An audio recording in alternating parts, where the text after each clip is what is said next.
Díomh chuirde tá fáiltar ó bhreis go dtí scéalta le hífa Tásúla go gcuil sibh go maithniu agus réanis le chéad scéal eile. Tá scéal an tethagam agus chréidirú náchreid tá mamó a reis a ríistegan. An uair seo tá mamó i dul go dtí an zoo. Bheith mamó ag an zoo. Níor chréid mé go mic mamó a reis a ríistegan. Tá mamó seo ionintach chhuachtaí na tí anna chuid rudaí. So neadidir cad a dhéanaí sí an seo. Céintáis rac a bhééis ag mamó an seo.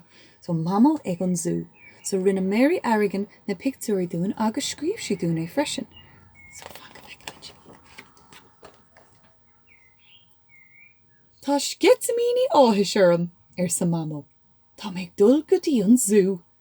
Tá méid cinnte go méid a lán spórt agamún an sin.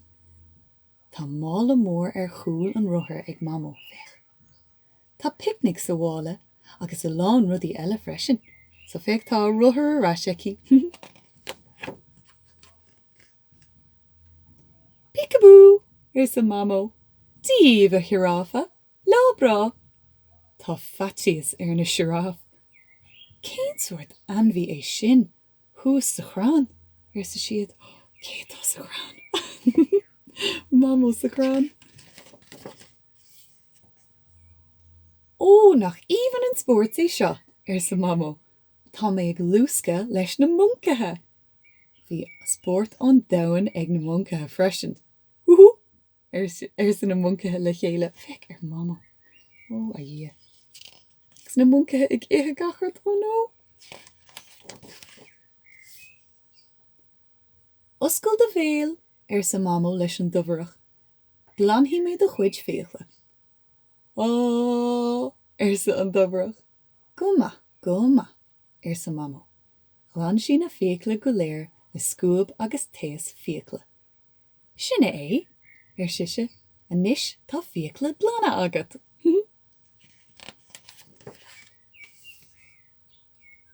Cá bhfuil mamó anis, sa óin. Ní eice mí. Wak, wak, sa an lach a bheag. Cén sort éon é sin? Tá cusa aite faoi. Na lasaríon. Ó, feiceann sibh cusa mamó an seo.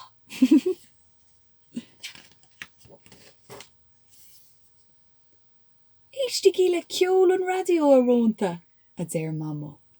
Tá sí ag múna dása don a rónta.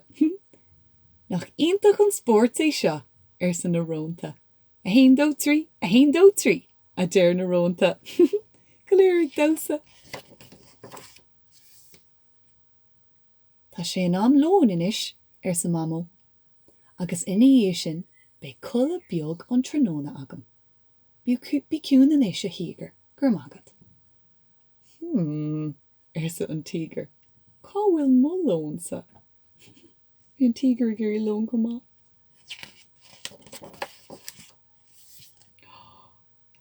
Woohoo! Sa mamó agus óin. Feic. Riigi! Tá na scíhan láthair scuilte amach. A bheith búcail mór.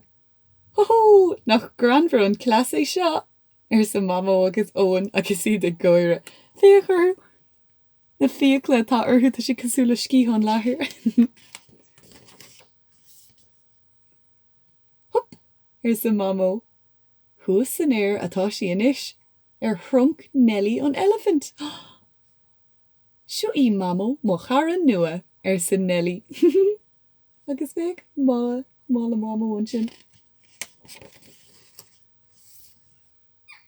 Anis tá sé an am agam dul a bhaile sa mamó.